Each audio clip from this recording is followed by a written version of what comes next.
Hello guys, आप जो image देख रहे हो इस ब्लाउज की कटिंग का नाम सीखेंगे बहुत ही आसान तरीके से। तो देखिए किस तरह का ये ब्लाउज है। ब्रा स्टाइल का ब्लाउज है, जैसा भी है वैसा हम सेम टू सेम कटिंग करने की कोशिश करेंगे। आप वेस्ट पे देखेंगे तो ओवरलैपिंग टाइप का दिखता है, जिस तरह का दिखता है उस तरह का सेम टू सेम कटिंग करने की कोशिश करेंगे। और आज मैं एक अलग तरीके से कटिंग आपको बताने वाला हूँ। ये कटिंग देख के आप खुद हैरत में पड़ जाओगे। दो पार्ट आपको कटिंग करना है, लेफ्ट और राइट का। यानी इसका बैग हम अलग से कटिंग नहीं करेंगे और साइड में कोई जॉइंट नहीं आएगा। एक साथ में मैं कटिंग करके दिखाता हूँ। एक ही पल्ला कटिंग करोगे और उसको डबल कपड़ा फोल्ड करके कटिंग करके बना लोगे तो आसानी से एक ही फर्मे में आपका पूरा ये जो भी ब्लाउज आप देख रहे हो यानी ब्रा देख रहे हो सेम टू सेम कर पाओगे। इसको आप प्रिंसेस कट में भी कर सकते हो, सिंगल टक्स में भी कर सकते हो और डबल कटोरी में भी कर सकते हो। मैं तीनों तरीके इसमें बता दूंगा, जिस तरह से आपको चाहिए उस तरह से आप कर सकते हो। तो जैसा भी है आप ध्यान से देखो मैं किस तरह कटिंग करता हूँ। ये आप लोग के लिए थोड़ा अलग टाइप का कटिंग रहेगा। मेरे लिए तो इजी है और जो समझ पाएंगे उनके लिए इजी है, और जो समझ नहीं पा रहे हैं उनको समझने की कोशिश करना चाहिए, तभी आप सीख पाओगे। समझना ज़रूरी है, ऐसा नहीं कि आपके समझ में नहीं आ रहा है तो आपको नहीं समझना चाहिए। समझने की कोशिश उनको ही करना चाहिए जिनको नहीं समझ में आ रहा है। तो मैं वीडियो उनके लिए ही खास बनाता हूँ जो ब्लाउज से घबराते हैं, पैटर्न ब्लाउज से घबराते हैं, कोई भी डिज़ाइनर ब्लाउज से घबराते हैं। उनके लिए मैं खास बनाता हूँ कि घबराहट आप लोग छोड़ दो और बिल्कुल ही आसानी से आप कर सकते हो। बस थोड़ा ध्यान देने की ज़रूरत है, बाकी कुछ मुश्किल नहीं है। तो चलिए वीडियो शुरू करते हैं। तो सबसे पहले एक पेपर ले लेंगे और यहाँ पे कम से कम 15 साढ़े 15 पे एक निशान लगा लेंगे, जैसे मैं लगा रहा हूँ। तो देखिए एक निशान लगा रहा हूँ, यहाँ से हम ब्लाउज को शुरू करेंगे कटिंग करना। तो मैं इसलिए ये बढ़ा रहा हूँ ताकि ये ही पार्ट जाएगा बैग में, ओवरलैपिंग होते हुए सीधा बैग के जहाँ हुकाई होता है वहाँ पे जाके ये ख़त्म होगा। और इस तरह से दो पार्ट कटिंग हो गए तो दोनों पार्ट को एक दूसरे पे ओवरलैप होते हुए और ये हो जाएगा। तो मैं सिंगल कटिंग करके दिखाने वाला हूँ। तो देखिए निशान मैंने लगा लिया। अब यहाँ पे हम शोल्डर का मार्किंग करेंगे। तो देखिए हम यहाँ से शुरू करेंगे। जो हमने हमारे तरफ जो है वो हमने एक्स्ट्रा रखा है, वो किस काम में आएगा अभी आपको समझ में आ जाएगा। अब ये निशान से हम लेंथ का निशान लगाएंगे और डार्ट पॉइंट के निशान लगाएंगे, यानी जो भी डार्ट पॉइंट का लेंथ है उसका निशान लगाएंगे और हमारे ब्लाउज का जो लेंथ है वो निशान लगाएंगे। तो 14 हाफ पे मैंने निशान लगाया लेंथ का और डार्ट पॉइंट का 10 पे।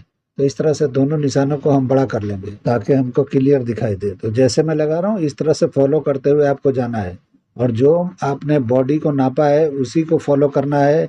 कुछ भी इसमें मार्जिन वगैरह कुछ नहीं रखना है। अभी शोल्डर हम नापेंगे तो जितना भी आपका शोल्डर है उसका हाफ करके निशान लगाना है और 1 इंच शोल्डर को डाउन करना है। उसके बाद नेक की ब्रॉडिंग 2.25 पे निशान लगाना है, जैसे मैं लगा रहा हूँ। एकदम सिंपल तरीके से आपको बता रहा हूँ और ध्यान देते हुए इस तरह से करोगे कोई भी डिजाइन का ब्लाउज हो आप आसानी से कटिंग कर सकते हो, कोई मुश्किल नहीं है। अभी देखिए हम इस दोनों निशानों को इस तरह मिला के शोल्डर का स्लोप दे दिया हूँ, इसी तरह से आपको देना है। और नीचे जो निशान मैंने स्लोप दिया वहां से आपको आर्मोल का लेंथ लेना है। जैसे मैं रखा हूँ मेजर टेप को ऐसे ही रखना है आपको। और 7 इंच पे मैंने निशान लगाया है, यानी आर्मोल का डाउन हमने 7 इंच पे लगाया है। वहीं पे आपको अपर चेस्ट नापना है। तो देखिए मैं वहाँ पे लाइन कर दिया थोड़ा सा ताकि आपको क्लियर दिखाई दे। यहीं पे अपर चेस्ट नापेंगे तो जो भी आपका अपर चेस्ट है उसको 4 से डिवाइड करके उतने पे निशान लगाना है और ½ इंच बढ़ा लेना है। तो इस तरह से फ्रंट में बढ़ाया जाता है, बैक में नहीं बढ़ाया जाता है। तो इस तरह से फ्रंट में मैंने बढ़ा लिया है। अभी यहाँ जो भी शोल्डर है उसको माइनस करेंगे। तो ये हमारा स्लीवलेस है, स्ट्रैपी टाइप का है, तो 2 इंच यहाँ मैंने माइनस किया है। और यहीं पे हम 4 इंच के नीचे एक निशान लगा देंगे। यहीं से हमारा प्रिंसेस कट का शेप जाएगा। बिल्कुल सीधा ही लगाया मैंने, कुछ कम ज्यादा नहीं लगाया है। बिल्कुल इस तरह से सीधा ही लगाना है। अभी हम डार्ट पॉइंट का सेंटर निकालेंगे तो जो भी आपका फुल बस्ट है 10 से डिवाइड करके उतने पे निशान लगा लेना है, या थोड़ा माइनर पे लगा सकते हो, 1 पॉइंट माइनर पे। तो इस तरह से मैंने लगा लिया और वेस्ट पे आके 0.25 इंच और माइनस करना है, यानी 3-4 इंच और कम करके निशान लगा लेना है। अब उसके बाद हम ये सारे निशानों को मैच कर देंगे तो प्रिंसेस कट का शेप ये लग जाता है बड़ी आसानी से। तो देखिए मैं किस तरह से लगा रहा हूँ। आपको कोई स्केल कोई यहाँ पे फ्रेंच करवा की जरूरत नहीं है, बिल्कुल आसानी से लग जाता है। आप ट्राई करके देख लो, इस तरह से कर लोगे तो परफेक्ट शेप आता है। आप फ्रेंच करवा का इस्तेमाल करते हो या स्केल का इस्तेमाल करते हो तो इतना शेप बेहतरीन नहीं आता है जैसे हाथ से आएगा। तो 1-2 बार 4 बार आप ट्राई करो, जरूर आ जाएगा। अभी वेस्ट लाइन के नीचे मैंने क्वार्टर इंच निशान लगा के, यानी कि बढ़ा के मैंने निशान लगा लिया है। उसकी ज़रूरत नहीं है लेकिन मैंने फिर भी लगा लिया है। अब आर्मोल पे मैंने 1 इंच का डार्ट लगाया है और इस तरह डार्ट के लेंथ को बराबर कर लिया है। तो इस तरह से बराबर करना ज़रूरी है और 1 इंच का डाट आपको यहाँ लगाना है, क्योंकि अपर चेस्ट में 2 इंच का फ़र्क है, तो इसलिए आपको 1 इंच का लगाना यहाँ ज़रूरी है। इस तरह से लगाया मैंने और पौना इंच और माइनर कर दिया मैंने नीचे की तरफ, यानी कि हमारे आर्मोल को मैंने और डाउन कर दिया, क्योंकि ये जो स्टाइल आप देख रहे हो इसके लिए नीचे करना ज़रूरी है, तो इसलिए मैंने यहाँ पे पौना इंच और डाउन कर दिया आर्मोल को। तो इस तरह करेंगे तो परफेक्ट शेप दिखाई देगा जैसा मॉडल ने पहना है। तो देखिए मैंने निशान ये लगा लिया। अभी हम डाट लगाएंगे वेस्ट का, तो वेस्ट का डाट आपको 3 इंच का लगाना है, तो 3 इंच का मैंने निशान लगाया और उसके बाद यहाँ भी डाट के लेंथ को बराबर करना है। तो डाट ये कम ज़्यादा होते हैं, मेजरमेंट के हिसाब से होता है। आपका ये 3 मेजरमेंट होता है, अपर चेस्ट, चेस्ट और वेस्ट। ये तीनों मेजरमेंट को ध्यान में रखते हुए आपको वेस्ट का डाट और आर्मोल का डाट लगाना होता है।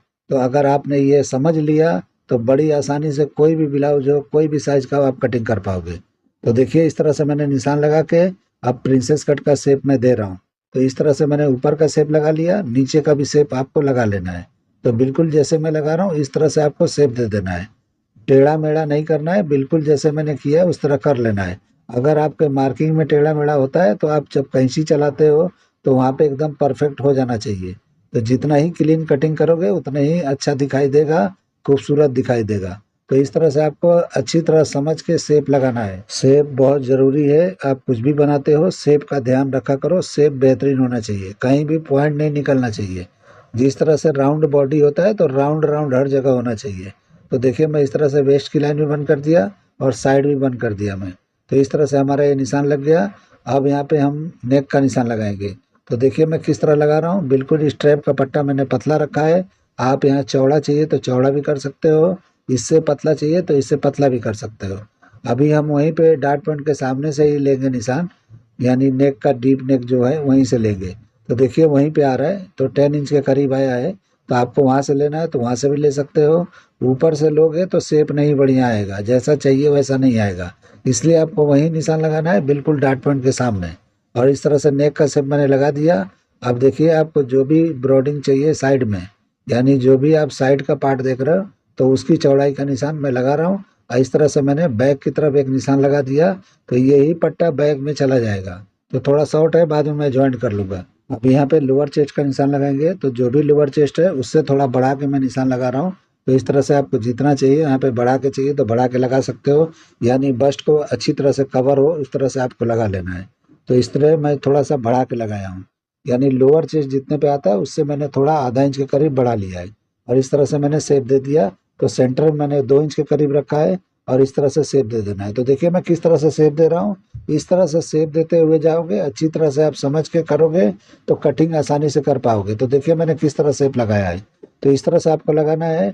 अभी मैं बैग में जो स्ट्रैप जा रहा है, यानी कि जो भी ओवरलैपिंग होते हुए बैग में जा रहा है उसकी हम कटिंग करेंगे। तो मैंने 15 साढ़े 15 इंच के करीब ये बढ़ाया था, उसका मैं निशान लगाने जा रहा हूँ। तो देखिए मैं किस तरह लगाता हूँ।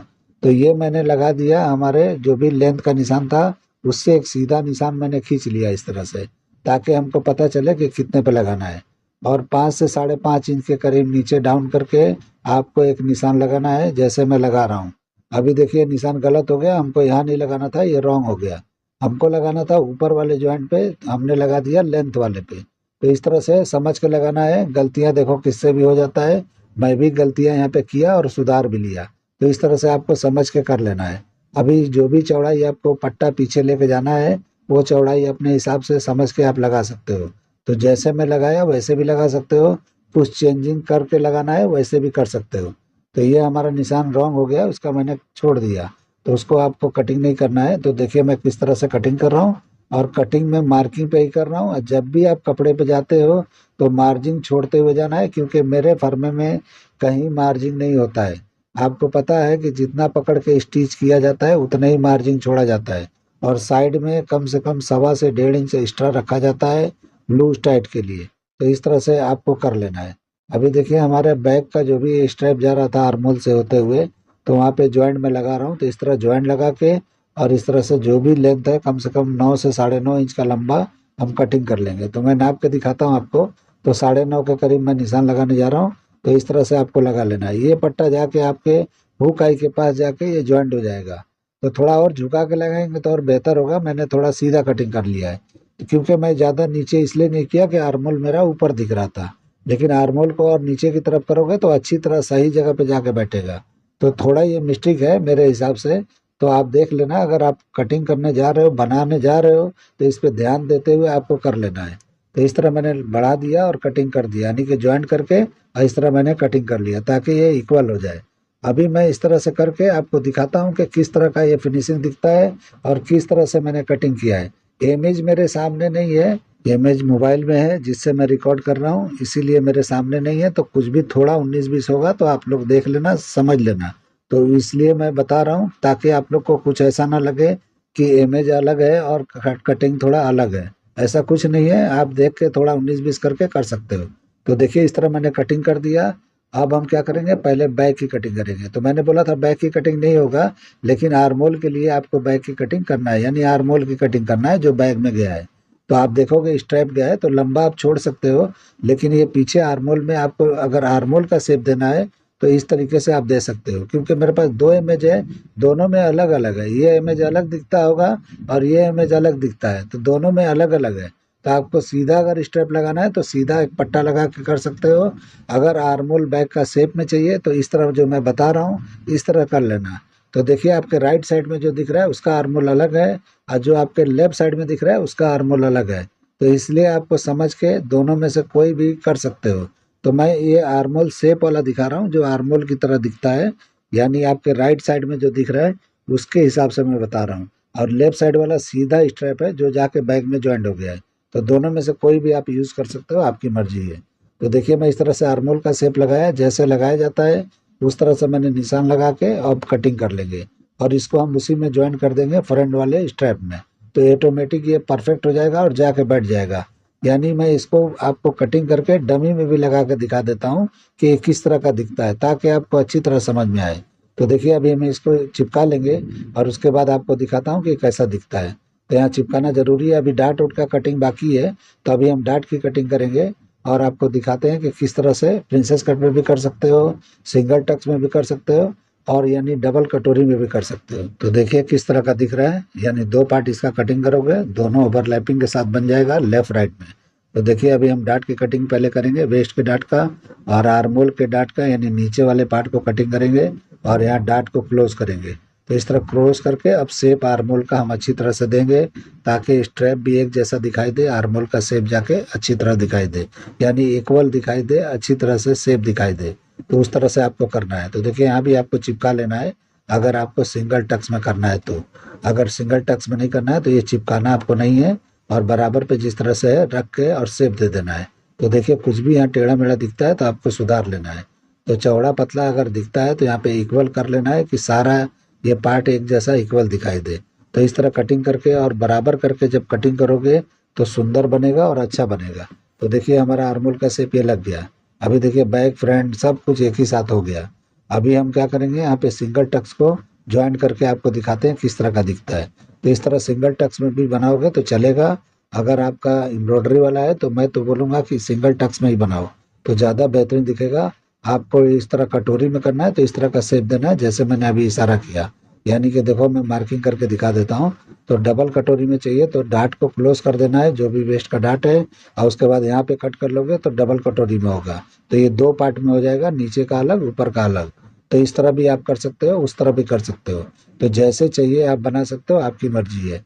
तो इसमें 3 तरीके मैंने बता दिया, प्रिंसेस कट भी कर सकते हो, सिंगल टक्स भी कर सकते हो और डबल कटोरी भी कर सकते हो। अभी हम इसको चिपका लेंगे और उसके बाद डमी पे लगा के आपको दिखाते हैं कि कैसा दिखता है। तो ये डमी वगैरह में बैठता नहीं है, पेपर वगैरह कपड़ा होता है यानी फैब्रिक होता है तो अच्छी तरह बैठता है। इसको फ्यूजिंग करके जब बनाओगे आप तो अच्छी तरह बैठेगा, लेकिन फिर भी मैं ट्राई करता हूँ कि डमी पे किस तरह बैठता है आपको दिखाने वाला हूँ। तो देखिए मैंने चिपका लिया, अभी किस तरह का दिखता है आप देख लो अच्छी तरह से।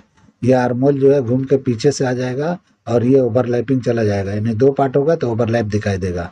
ये बैक का पार्ट है, ये बैक में आके इधर ज्वाइंट हो जाएगा। यहाँ पे जो भी आपका पार्ट है, यानी कि ये राइट वाला इमेज देखोगे तो आपको समझ में अच्छी तरह आएगा कि कहाँ ज्वाइंट होगा। अभी डमी पे लगा के आपको दिखाता हूँ। तो देखिए मैंने लगा लिया है, आप देखो किस तरह से बॉडी में बैठा है, यानी डमी पे चिपक के बैठा है। तो ये सिंगल पार्ट है, अगर दो पार्ट कटिंग करके और डमी पे चढ़ाओगे तो बेहतरीन सेम टू सेम दिखाई देगा जैसा ये दिख रहा है, यानी इमेज जो दिख रहा है। इसीलिए मैंने इमेज भी यहाँ लगा दिया है कि आप देख के कॉपी करो। तो देखिए किस तरह से ये दिखता है, इसी तरह से परफेक्ट आप कटिंग करके बना सकते हो। तो आप लोग को ये मेरा कटिंग करने का तरीका, ये आइडिया पसंद आया है तो मेरे चैनल को लाइक करो, सब्सक्राइब करो और दोस्तों में शेयर ज़रूर करो। तो उम्मीद करता हूँ कि ये वीडियो आप लोग के समझ में, कटिंग आप लोग के समझ में अच्छी तरह से आ गया होगा। अगर नहीं आया होगा तो एक बार नहीं, दो बार नहीं, 4 बार देखो। अच्छी तरह से देख के समझो कि मैंने कहाँ से क्या-क्या मेजरमेंट दिया, और इस तरह से करके आप ट्राई करो। और जो भी आपके फैमिली में हो या आपके क्लाइंट हो, तो उनके लिए आप बना के ट्राई कर सकते हो। तो उम्मीद तो करता हूँ कि इस तरह का ब्लाउज़ कोई क्लाइंट ऑर्डर नहीं देता है, लेकिन हो सकता है कोई मॉडलिंग के लिए अगर इस्तेमाल करना चाहे तो कर सकता है। ऐसे ब्लाउज़ मॉडलिंग में काम आते हैं। ये इमेज किसी ने भेजा है मुझे, मैं अपनी मर्ज़ी से नहीं कर रहा हूँ। तो चलिए वीडियो एंड करते हैं। अल्लाह हाफ़िज़।